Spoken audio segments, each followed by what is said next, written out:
Shalom, terima kasih atas waktu dan kesempatan yang diberikan kepada saya, Tresya Avila Metong, untuk mempresentasikan konsep dan rencana pengangkutan. Untuk mempersingkat waktu, saya langsung ke presentasinya. Jadi konsep saya itu adalah melakukan pengiriman sapi kurban dari Kupang, Nusa Tenggara Timur ke wilayah DKI Jakarta. Mengapa saya memilih topik ini? Dikarenakan terdapat permintaan pengiriman sapi kurban menjelang Hari Raya Idul Adha. Permintaan pesanan yang ditargetkan adalah mencapai 11.000 ekor dengan 550 ekor sekali angkut.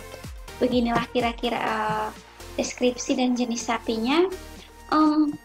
Berat satu ekor sapi itu minimal 300 kg, bahkan lebih, tergantung jenis sapinya.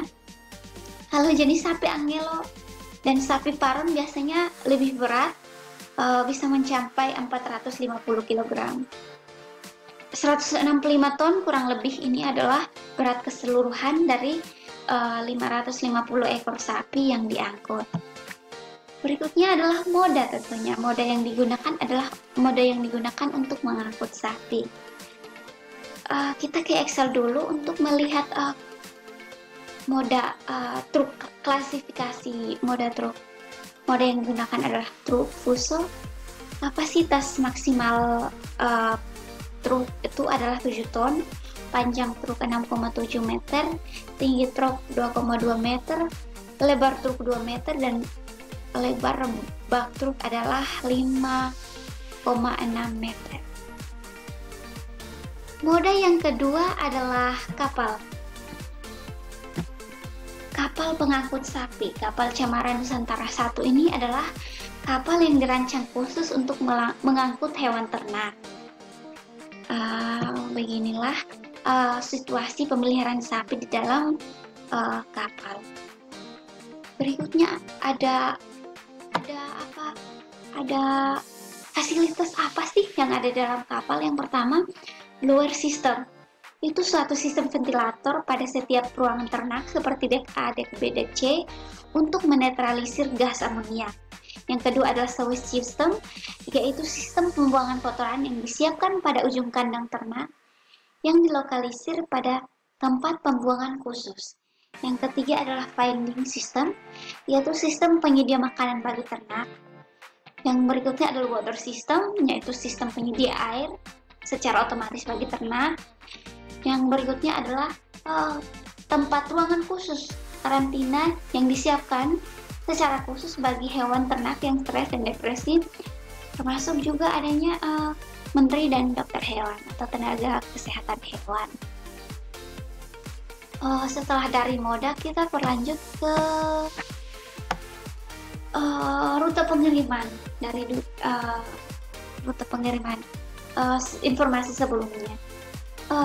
Sebelum sapi-sapi ini berada di Balai Karantina Hewan Pertanian Kota Kupang, sapi-sapi tersebut didapatkan dari pengusaha-pengusaha sapi dari berbagai pengusaha sapi yang ada di berbagai kabupaten di wilayah Nusa Tenggara Timur. Salah satunya itu Kabupaten Kupang. Rute pengirimannya adalah seperti ini. Dari Balai Karantina Kota sapi-sapi tersebut diangkut dari Balai Karantina Hewan menuju Pelabuhan Tenoh, tentunya menggunakan truk. Setelah itu, sapi-sapi tersebut dipindahkan ke kapal untuk diangkut menuju pelabuhan selanjutnya, yaitu titik awalnya adalah Pelabuhan Tenoh, ke Pelabuhan Waingapu, setelah itu menuju Pelabuhan Sape Nusa Tenggara Barat, ke Pelabuhan Benoa, Pelabuhan Tanjung Perak, Pelabuhan Tanjung Priok sebagai pelabuhan terakhir. Terus sapi-sapi tersebut diangkut menggunakan truk ke Balai Karantina Hewan Tanjung Priok. Setelah dikarantina, hewan-hewan tersebut didistribusikan ke beberapa rumah pemotongan hewan yang ada di Jakarta. Untuk lebih detailnya, kita melihatnya di Excel seperti ini. Perjalanan pertama yaitu pengiriman sapi dari Balai Karantina Hewan menuju Pelabuhan Tenau. Jalannya seperti ini dari Balai Karantina Hewan Pertanian kelas 1 Kupang ke Pelabuhan Tenau. Ruas jalan yang dilalui dalam pengangkutan sapi tersebut adalah Jalan Adi Sucipto, Jalan Empraja, dan Jalan Dermaga Tenau. Nama kelas jalannya itu kelas jalan kolektor, kelas jalan 3. Panjang jalan itu beragam, 500 meter, 95 meter, 200 meter, lebarnya 4 meter. Kapasitas maksimal jalan yaitu 8 ton. Setelah itu kita ke perjalanan kedua, yaitu pengiriman sapi dari pelabuhan ke pelabuhan. Tentunya menggunakan kapal Camaran Nusantara 1, kapal ternak. Perjalanan dimulai dari titik awal yaitu ke Pelabuhan Tenau pada Sabtu tanggal 30 Mei tahun 2020 jam 8 pagi. Estimasi untuk sampai di pelabuhan selanjutnya yaitu Pelabuhan Waingapu, estimasi waktu berlabuhnya adalah 12 jam. Jadi berangkatnya jam 8 pagi, tibanya jam 8 malam. Setelah itu perjalanan tersebut akan perjalanan dari Pelabuhan Waingapu ke Pelabuhan Sape NTB dilanjutkan besok pagi jam 8 pagi pada hari Minggu dengan estimasi perjalanan yaitu 7 jam, sehingga tiba di Pelabuhan Sape Bima NTT itu pada tanggal 31 Mei tahun 2020 jam 3 sore. Setelah itu perjalanan selanjutnya adalah perjalanan dari Pelabuhan Sape NTB ke Pelabuhan Benoa. Estimasi waktu waktu berlabuh di pelabuhan itu adalah 5 jam. Jadi kapal Camaran Nusantara 1 memulai perjalanannya pada hari Senin tanggal 1 Juni 2020 pada jam 4 pagi dan tiba pada hari Senin hari yang sama tanggal 1 Juni jam 8 pagi.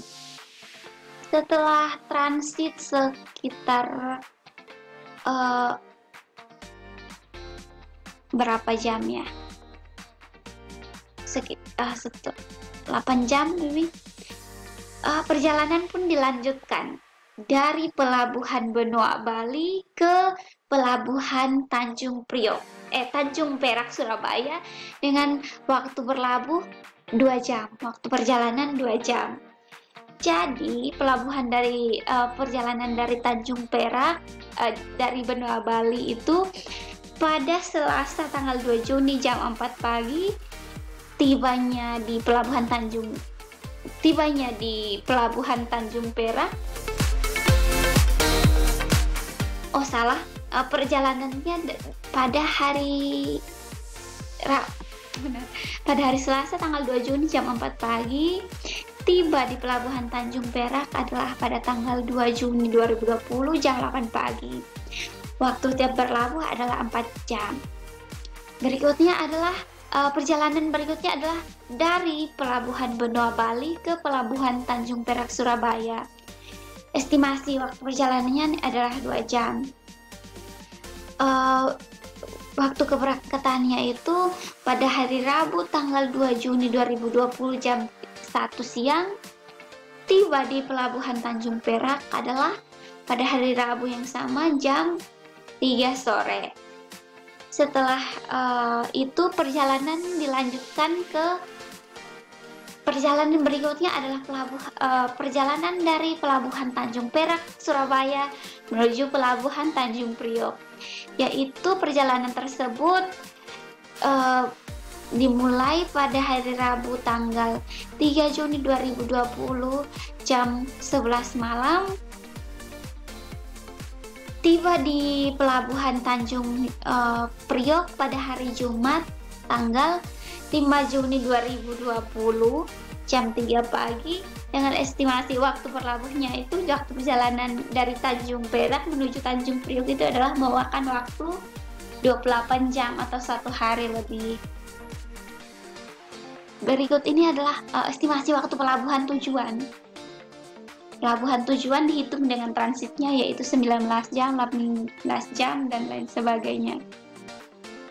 Berikutnya adalah jenis kontainer. Lebihnya karena ini adalah kapal pengangkut ternak, jadi menggunakan log atau deck. Decknya yaitu berukuran 3 meter.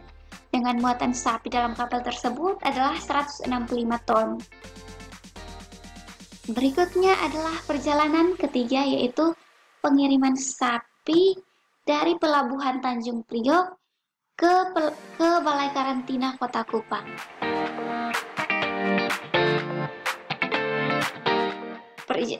Perjalanan penjelasannya adalah seperti berikut. Setelah sapi-sapi tersebut tiba di Tanjung Priok, sapi-sapi tersebut kemudian dipindahkan dari kapal ke truk, sama seperti tadi, truk fuso, maksimal 7 ton, seperti yang tadi sudah dijelaskan. Ruas jalan yang dilewati adalah Jalan Panaitan, Jalan Padamarang, Jalan Raya Pelabuhan, Jalan Bangka, dan Jalan Enggano. Nama kelas jalan itu jalan arteri dengan kelas jalan nomor 2. Panjang jalannya beragam, 580, 1,2 meter, 4,3 km, 1,8 km, 3,8 km. Begitupun dengan lebarnya beragam. Kapasitas maksimal jalan adalah 10 ton.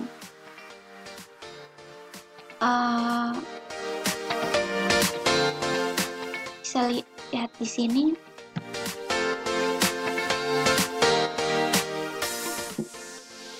Setelah sapi-sapi tersebut tiba di Pelabuhan Tanjung Priok, ruas jalan yang dilewati adalah seperti yang tadi, Jalan Panaitan ke Jalan Padamarang, dan selanjutnya Jalan Raya Pelabuhan, Jalan Bangka, Jalan Enggano, hingga tiba di Balai Karantina Hewan. Balai Karantina Hewan. Selanjutnya adalah ini adalah rute laut yang digunakan tadi.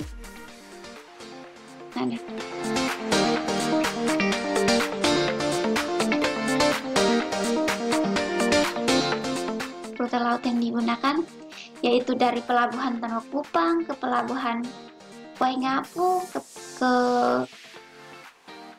Pelabuhan Waingapu, setelah itu ke Pelabuhan Sape Bima, Pelabuhan Benua Bali, Pelabuhan Tanjung Perak Surabaya, hingga ke pelabuhan tujuan yaitu Pelabuhan Tanjung Priok. Tadi adalah penjelasan tentang perjalanan pertama, perjalanan kedua, maupun perjalanan terakhir. Yang berikutnya adalah kita akan melihat biaya. Biaya yang dikeluarkan pada saat perjalanan pertama adalah total ongkos yang dikeluarkan untuk sopir adalah, ongkos pengemudi adalah 150.000, biaya sewa truk adalah 1 juta, dengan potensi pungli tidak ada, total waktu perjalanan adalah 8 menit. Yang kedua adalah untuk yang perjalanan yang kedua adalah total biaya pengiriman 420 juta, potensi punglinya tidak ada. Berikutnya adalah perjalanan ketiga, biaya sewa truk adalah 900.000 dengan total ongkos pengemudi adalah 100.000.